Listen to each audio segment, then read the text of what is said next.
All right, so there's a good chance that if you've been dropshipping for some time, you've been through the very difficult phase of testing a product just to have it flop. There's a couple things that might have happened. You might have gotten a sale or two on day one, you let it run for a few more days, and for some of you, you've been able to actually scale it up to maybe right around five, 800, or even $1,000 a day.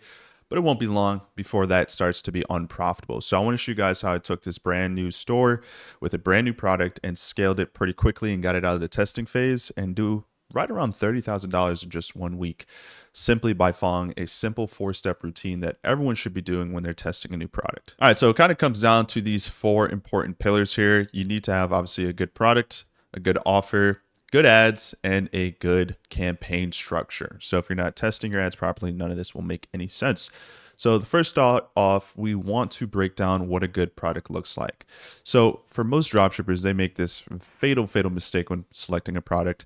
So if you aren't aware, most products go through a curve kind of like this. If it's a good product, this is normally what will happen over the course of months or even a year.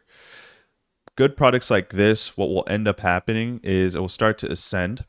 It'll flatline a little bit and even dip, but it will still hover right around this, right? So this could be $1 million in revenue, potential revenue a month, or whatever the number may be. So most dropshippers make the mistake of coming in on the product at its peak, where it's the most competitive, right? So it's making the most money here, but it's also the most competitive.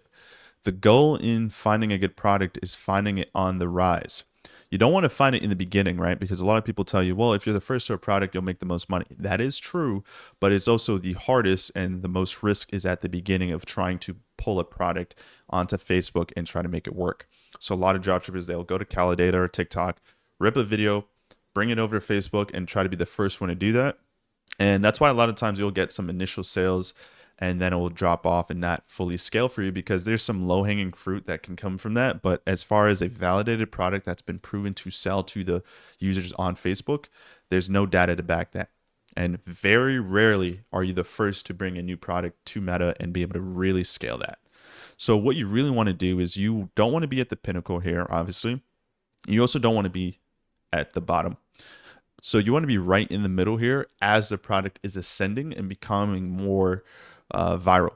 And there's a specific way to find these winning products. I have an entire video breaking that down. So if you want to go back and check that, but this is the goal right here. And this is everything is going to be built on this foundation of finding products as you see somebody else scaling them in real time. There's specific numbers and cadences you want to look for to basically sum it up. You want to find ads. You want to go in the Facebook ad library and find a advertiser that's been testing a product successfully for about 7 to 15 days. Meaning if you look at their first ad, it falls within a 7 to 15 day window since they've launched that.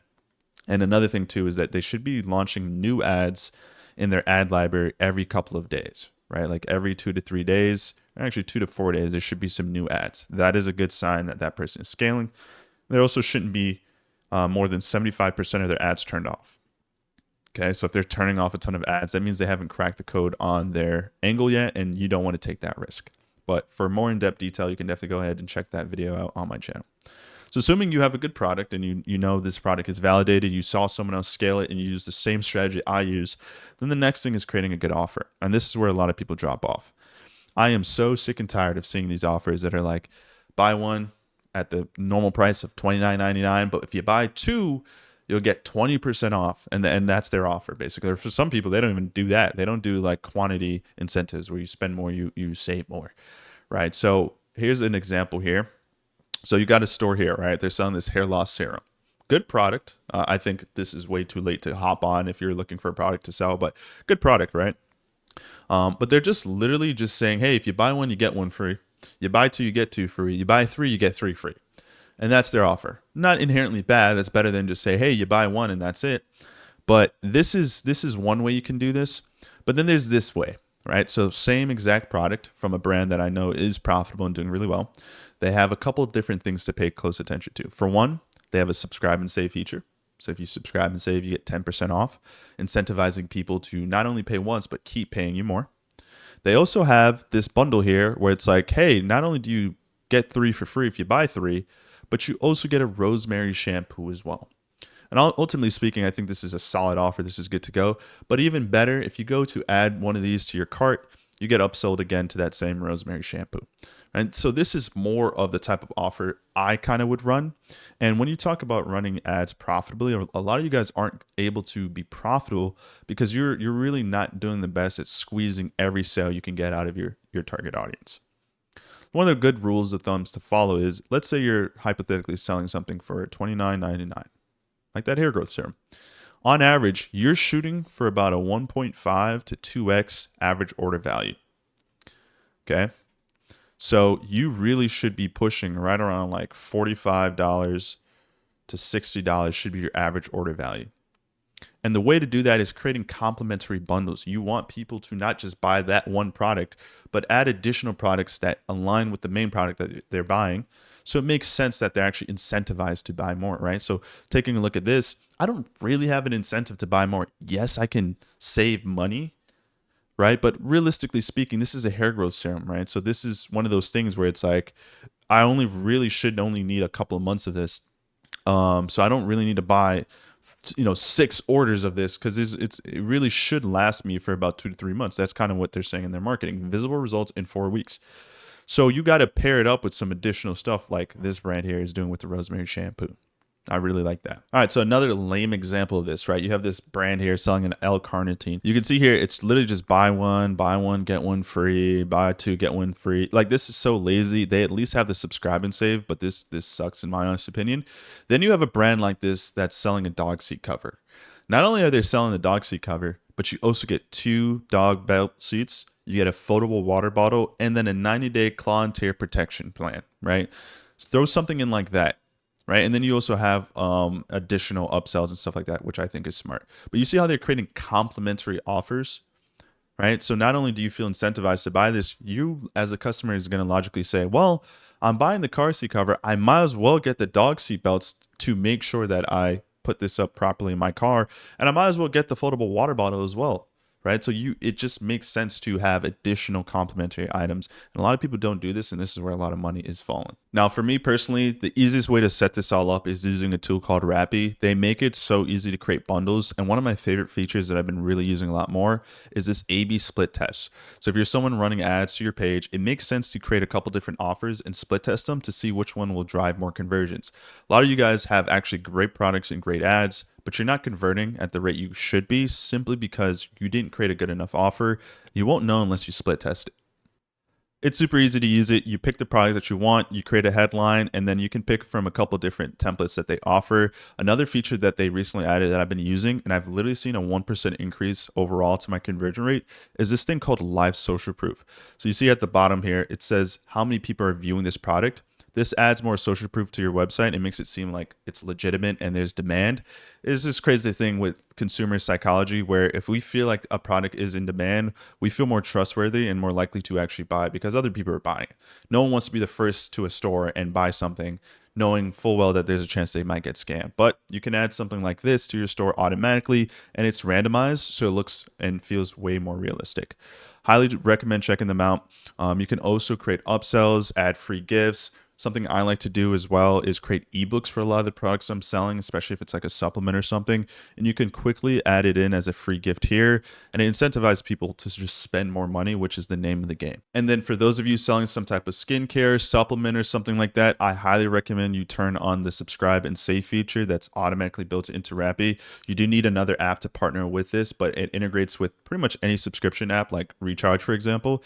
And then you can set it up here and you can set about the discount amount and how much you want.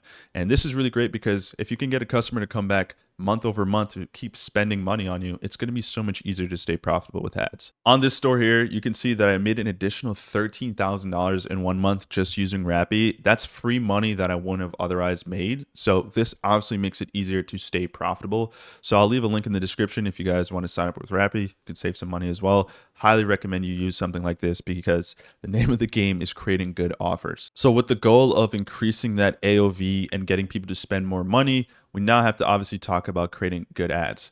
So this is also a very detailed video breakdown on how to create good ads. All my ads are ads that I create myself these days. I don't remember the last time I ripped an ad one to one. So this is one of the biggest reasons why people actually are unprofitable and cannot get out of the testing phase. They're using ads that have already been tested by other dropshippers, and Facebook will give you some quick, easy wins initially, right? Because at the end of the day, these are good ads. A lot of times they're UGC style videos ripped directly from TikTok. So they're going to get you some sales. But when we talk about scaling past a certain amount, you need to have your own ad that has its own metrics and is scalable. So one of the things that I talk about in that video about how to find a good product is finding advertisers that are scaling with their own ads that they create themselves. This is really good because what you can do is you can pull the transcript and basically do the 80-20 rule with their ads. See, the problem with ripping ads directly from TikTok is that you can't fine tune it and make it your own. You kind of have to just literally use the exact ad. Sometimes you can piece together different ads, but now it's a whole entire different video, and you're probably changing a lot of the elements that made it work originally. So when you can have someone create their own like voiceover ads where it's just B-roll, but then there's like an 11 Labs or AI voiceover going over it, that's when you can 80-20 it, where you keep most of it the same, but then you change a ton of different things like the hook, right? So if I'm doing like a skincare product, and I'm going after women with hormonal acne, women that just had children or are dealing with acne, I can create a ton of different hooks that speak directly to those women, but change how I address them, right? The hook can start off by calling them out directly. It can call a problem or pain that they have, and it allows me to test more. When you use rip creatives, you're at the mercy of what's available on TikTok. You can't put yourself in a position where you can be successful, because success when it comes to testing ads is being able to test different angles at a volume or a certain clip.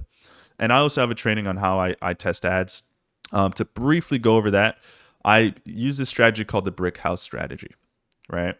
It's something that I don't actually see any other dropshipper or advertiser talk about. It's one that I've been using, and it's how I got out of the, profitable in week one and then unprofitable right after. But basically, all I do is I launch, and this actually segues a little bit into campaign structure, so we'll combine these two together.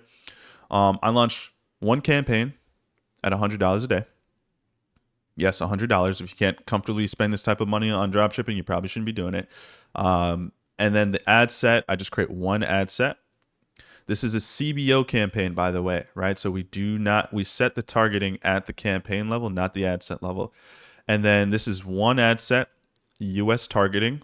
I always recommend you try scaling in the US audience first. But Alex, if I run these ads in different countries, the metrics look good. Yes, you can do that, but most likely, if you want to make consistent month-over-month growth, you need to be scaling in the US audience. It's the biggest audience with the most spending power.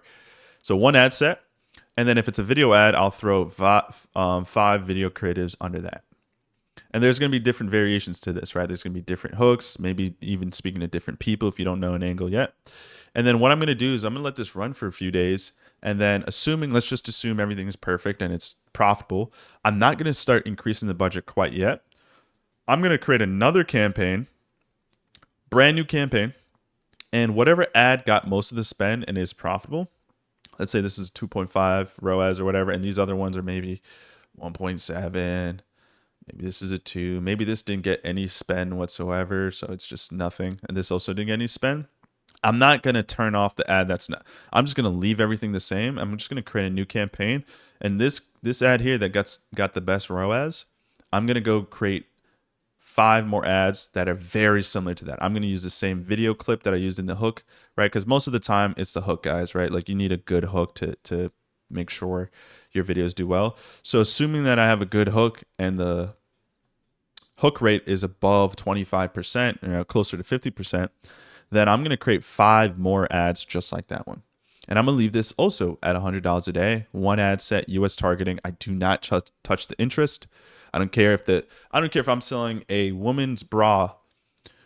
I'm not going to change anything. I'm not going to change the gender. I'm not going to change the age. I don't touch any of that at the ad set level. I leave it alone.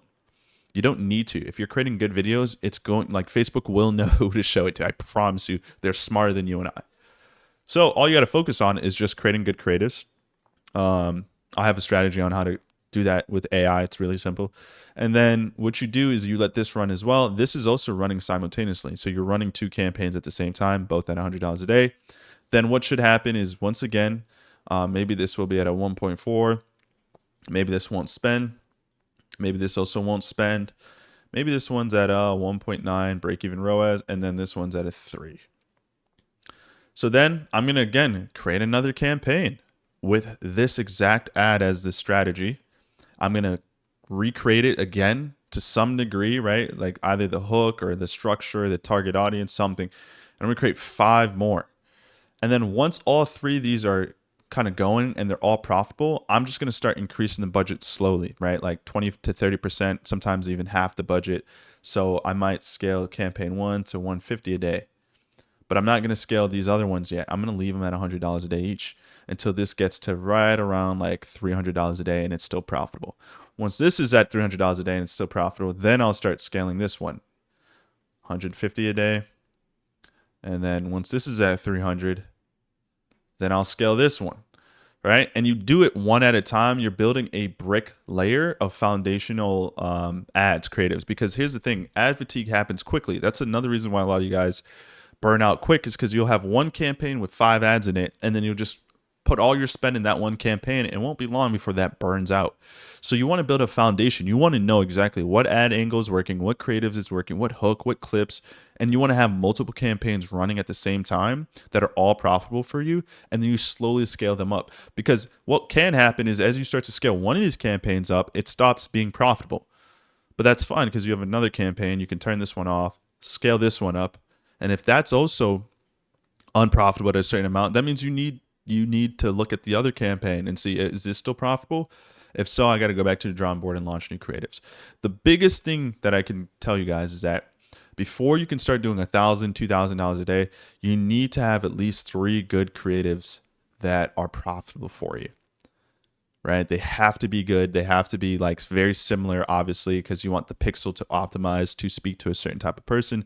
So if I'm doing a weight loss supplement for middle-aged moms that work a full-time job as well, or stay-at-home moms or whatever, I need to make sure that these 3 ads are converting, they're profitable, and they speak to the same person, because your pixel needs to optimize, right? So if you're speaking to each campaign as a different target audience, that can really confuse your pixel and can make it really hard to get out of the testing phase. Okay, so that is the foundation of really getting, out of the testing phase and scaling really quickly. And it can happen really fast, guys. Once you get past once a campaign's at $300-$400 a day, you really just keep increasing the budget day by day.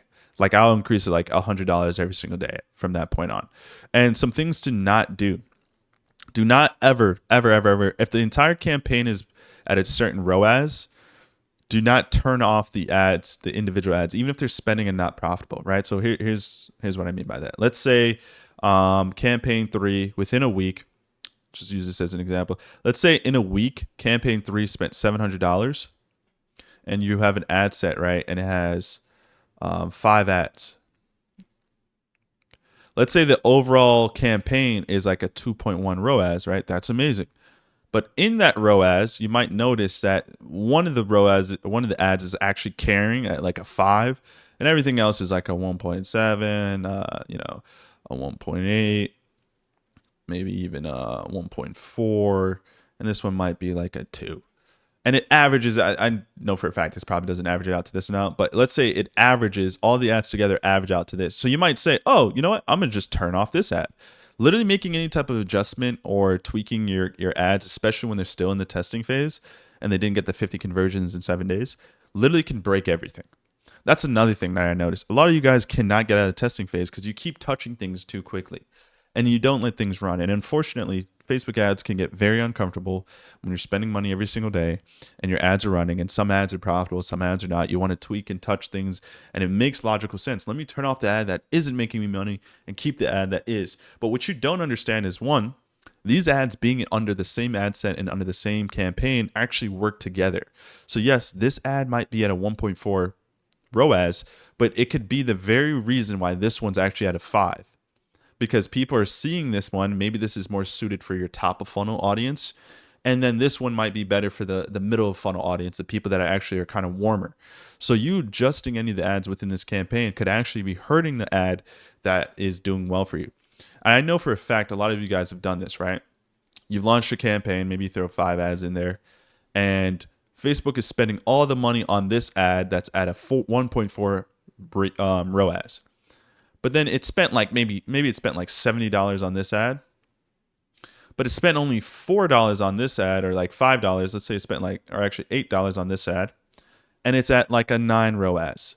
So you're like, oh, Facebook's spending all my money on this unprofitable ad. Let me turn this off and let me keep spending money here because this is going to be, make me more money.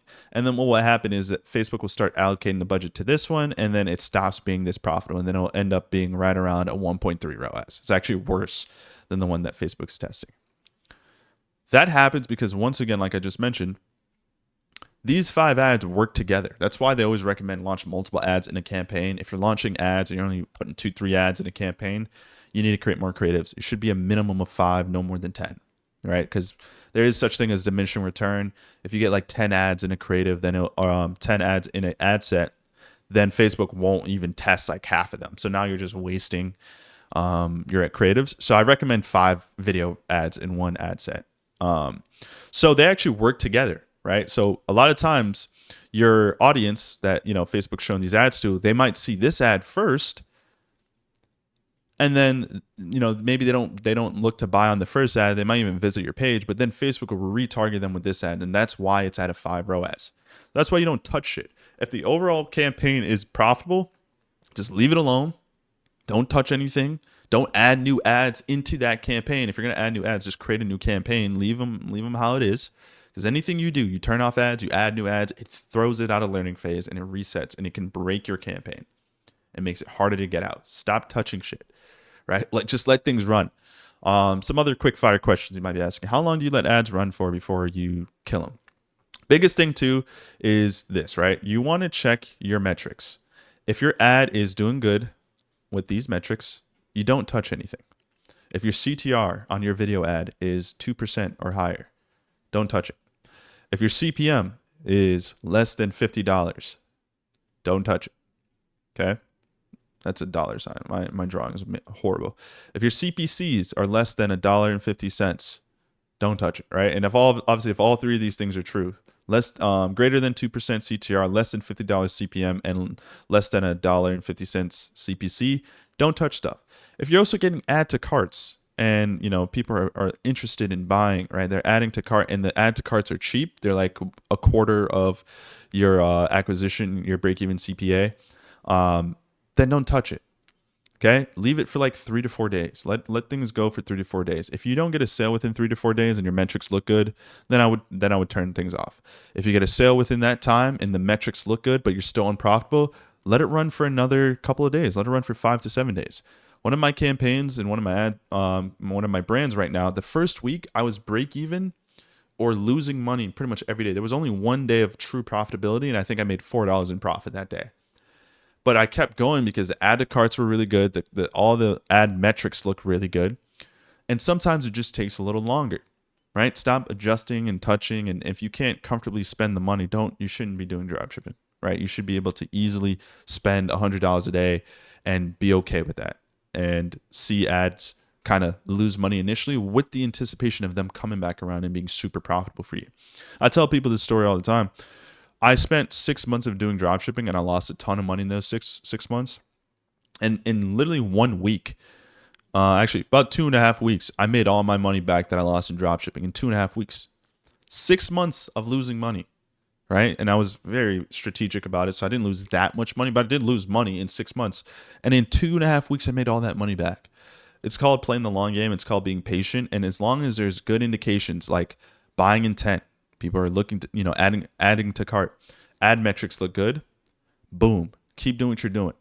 And what you should do if you're testing with one campaign and the first couple of days look good, but you're unprofitable, prepare to launch a second campaign and get a second campaign going, right? Get a second campaign going. Look at the ads that Facebook are allocating most of the budget to, and go ahead and replicate that one, because there's something there. So go ahead and replicate that and create another campaign. Switch up the length, switch up the hooks, switch up the video clips that you're using in there, and just test, right? You got to test. You got to keep testing. It's literally a volume game when it comes to creative testing.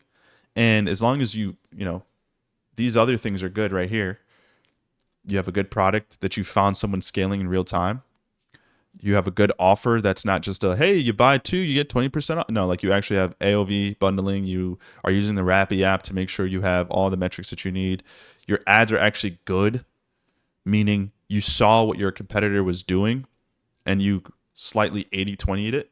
Because if your competitor is doing it and it's working, that means all you have to do is 80-20. You don't have to reinvent the wheel, but you also shouldn't one-to-one copy. You should make some adjustment to it to try to improve it. And then you set up your campaign structure like the way I'm breaking down here. Like it really shouldn't be hard to get out of the testing phase. It really isn't. It should take you like a week. And then by week 2, you should be making a ton of money. And if not, you just rinse and repeat the strategy. I mean, it shouldn't take you that long. It should take like 2 to 3 attempts at this, and then you should be at least making $1,000 a day. And you should be constantly looking to add new ads in every single week. You should be adding a minimum of 5 ads into a new campaign every single week, and testing every single week. Okay, so that's how you break out of the testing phase. It's not that complex if you follow these markers. And the great thing about it is if you really, really, really need help, you can join me inside Social Brands Club. It's my online community that I created to help people just like you learn how to properly dropship, scale. As someone that learned this year how to be profitable with dropshipping, I'm using all the relevant techniques where most gurus are teaching you stuff from 2020. So it's an online community. You can join in. I do weekly calls. Depending on when you're watching this, I got a call tomorrow with, and my goal is to help you find a winning product, help you properly scale it. And because it's an online community, I want to make sure that you're getting real value and not watching a course all day. So for the first 50 people that join, you get a one-on-one call with me where I'll personally help you scale your existing product if you have one, or help you just find one. I have the strategy down packed at this point. And the cool thing about it is it's a monthly subscription. You're not like committed to having to pay $4,000 or $5,000 for mentorship, and you still get a lot of the same great value, which is also pretty cool. Doesn't matter if you're a beginner or you're just looking to kind of scale an existing product. We got people like Bryce here who got his first sale in ecom. This is honestly one of the greatest feelings in the world, is just knowing that you can do it. And from there, I'm helping Bryce to get up to $1,000 a day in revenue. And speaking of getting out of the testing phase, Noah used my product research strategy and got 4 orders and was profitable on day 1. And he's been doing some dropshipping for quite some time, and he's never been profitable on day 1. It just goes to show you, if you do things right, it's not hard to be profitable and get out of the testing phase. And then there are people like Ro, which I'm not going to take credit for his success. He's honestly just a killer, someone that's just committed and learning. But this is one of the cool things about being inside a community like this. It's very tight knit, as you guys can see. Depending on when you're watching this, there's not that many people there, and that's actually a good thing because it makes it easier for everyone to get attention and assistance. Ro here is a legend though, did 10K in less than 2 weeks, and he's brand new to dropshipping as well. So if you have any extra money lying around and you want some help, feel free to join on in. You can shoot me a message right away, and I'll be sure to help you pick a product and teach you exactly how to scale it. Also, how I personally launch my ads and everything. So definitely hop on in if you haven't already. All right. So with that being said, I'll see you guys all in the next one. I am praying that all you guys can experience some pretty cool results like this someday. So if you want to learn how to do this, make sure you subscribe, like up the video, share it with a friend. And if you have any particular questions, I'm always looking for video ideas. Just leave a comment down below, and I'm more than happy to make a video for you guys. See you all in the next one. Take care.